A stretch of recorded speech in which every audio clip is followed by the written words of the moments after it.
মানে বিকট শব্দ হয়েছে প্রথম এই জায়গায়। আমি আর ও ছিলাম, পরে এখান থেকে একটা গাড়ি উঠে আসে, দেখলাম এই জায়গায় পড়া উল্টেই গেছে গা। এটা লোক উঠে থেকে বাইরে হয়েছে, কেউ ছিল না, ওর আমি আসছিলাম। তারপরে মানে লোকটা উঠে দাঁড়ানোর পরে বলতেছি কি আমার বাবা ভিতরে। তারপরে আমরা বাইক করলাম, পরে দিয়ে মানুষ আসছে অনেক, আর পুলিশের গাড়ি আসছে একটু পরেই। এই হয়েছে, আর কেউ হিট করে না ওনাকে, আশেপাশে কোনো গাড়িও ছিল না।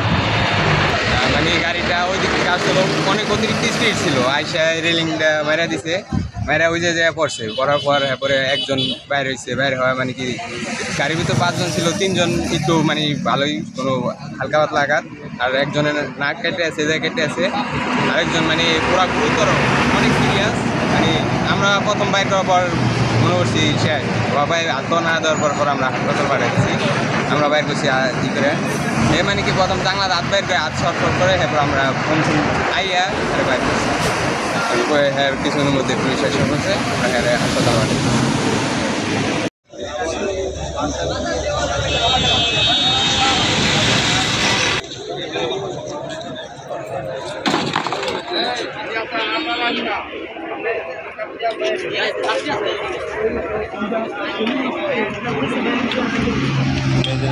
ঘুমাই